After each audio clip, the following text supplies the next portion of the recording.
The first thing my father-in-law said at my wedding reception was, "I just hope my daughter doesn't spend her life financing your potential." Then he raised his champagne glass. Like he'd delivered some kind of clever joke. Half the table laughed nervously. The other half suddenly became very interested in their mashed potatoes. And me? I just sat there beside my new wife smiling like, sure, whatever.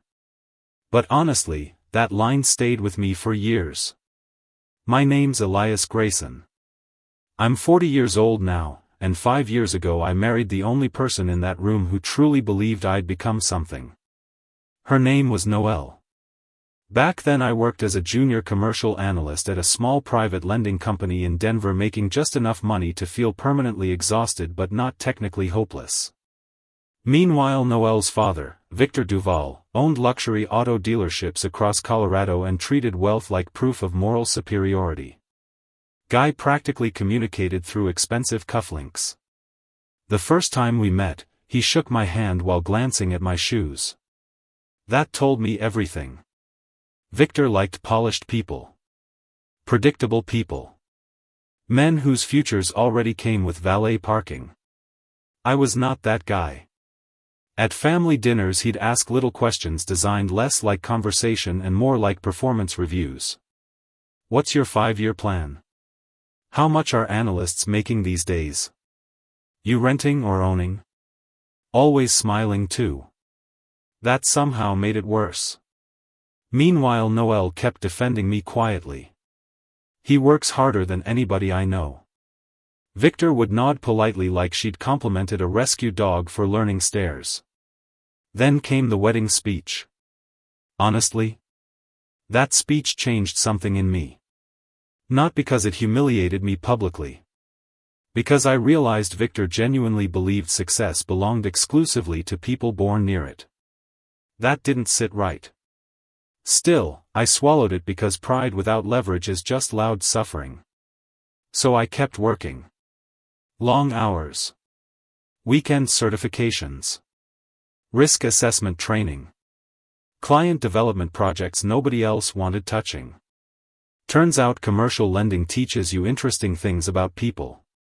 Specifically this. Most businesses don't collapse from bad luck. They collapse slowly from ego mixed with denial. Victor specialized in both. At first his dealerships kept thriving because luxury spending was booming. Big inventory. Aggressive expansion. Flashy investor presentations. But underneath? Weak structure. Too much debt. Too much image. Not enough caution. Meanwhile, I slowly climbed through the finance industry because, unlike Victor, I actually listened during meetings instead of performing confidence inside them. 3 years after the wedding I became partner at Ridgeway Capital, a growing private lending and restructuring firm specializing in distressed businesses. Sounds fancy. Mostly it meant I spent my days analyzing whether proud men could survive their own decisions long enough to repay loans. Funny work, honestly. Then the market shifted hard. Interest rates climbed. Luxury vehicle sales slowed. Inventory financing tightened. Suddenly Victor's empire started wobbling. At first he hid it well publicly. Expensive watch still there. Tailored suits still pressed. But stress changes people around the eyes before it changes anything else. Noelle noticed first. He's acting weird, she told me one night while we cleaned up dinner plates. Weird how? Too cheerful. Yeah. That's never a good sign financially. A month later Victor called asking if we could meet privately. First time he'd ever voluntarily invited me anywhere without Noelle present. Interesting development. We met at this expensive downtown steakhouse where the waiters somehow move silently like trained assassins. Victor looked tired. Not physically. Strategically. Big difference. After small talk he finally cleared his throat. I need advice. There it was. No arrogance. No performance. Just pressure. Turns out several dealership loans were collapsing simultaneously after expansion projects failed to generate projected returns. Banks were tightening exposure. Cash flow was getting ugly. And Victor needed restructuring financing fast. I listened quietly while he explained numbers I'd already suspected from industry reports weeks earlier. Then he said the sentence neither of us missed. I understand Ridgway handles situations like this. Situations like this. Meaning him. Now, here's the important part. I could have enjoyed that moment more than I did. 5 years of disrespect. 5 years of subtle insults. 5 years being treated like temporary inconvenience wrapped in affordable suits. But honestly, watching proud people panic rarely feels as satisfying in real life as people imagine. Mostly it feels sad. Still, sadness doesn't erase consequences. I folded my hands calmly. We'd need full financial disclosure first. Victor nodded immediately. No resistance. That alone showed how serious things had become. Over the next few weeks my team reviewed everything. And honestly, the numbers were worse than expected. Victor built his businesses like status monuments instead of sustainable operations. Too many vanity projects. Too much borrowed expansion. Guy thought momentum lasted forever. Now technically Ridgway could have rejected the application immediately. Most firms probably would have. But I saw something other lenders missed.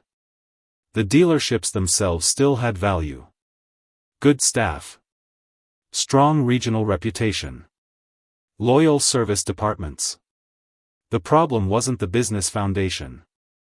The problem was Victor's leadership ego sitting on top of it like expensive concrete. That's when I knew this situation was gonna get messy. The final meeting happened inside Ridgway's executive conference room overlooking downtown Denver.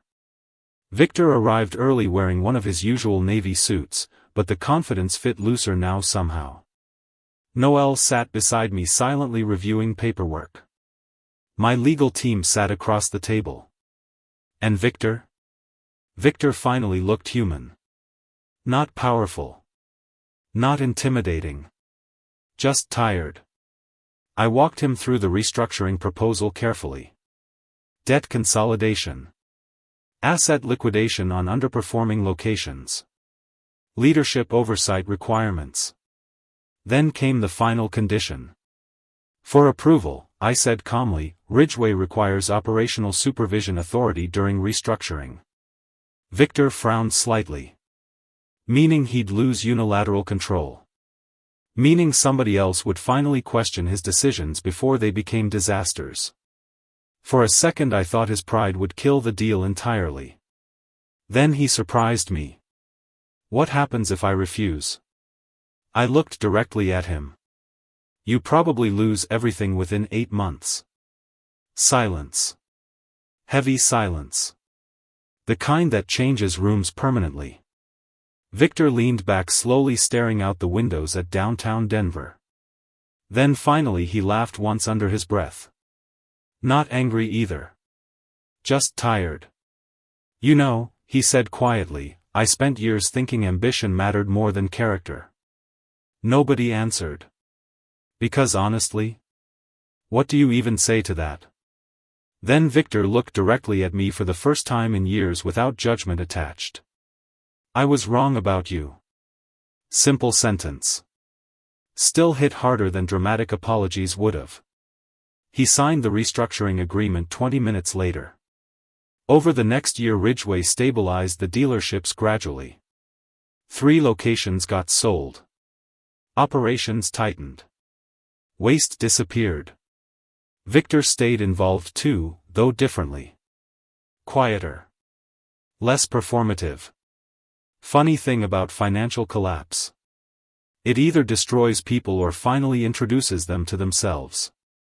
One evening after closing reports, Victor stopped by my office unexpectedly. No suit jacket this time. No expensive performance energy either. Just honesty. You know why I hated you at first? He asked. I leaned back slightly. Because I wasn't rich? He smiled faintly. No. Because my daughter respected you before you had money. That one stayed with me. Because underneath all Victor's arrogance sat fear. Fear that character mattered more than status after all. These days we actually get along surprisingly well. Not perfectly. But genuinely. And every once in a while during family dinners Victor catches himself starting one of those old condescending comments before stopping halfway through.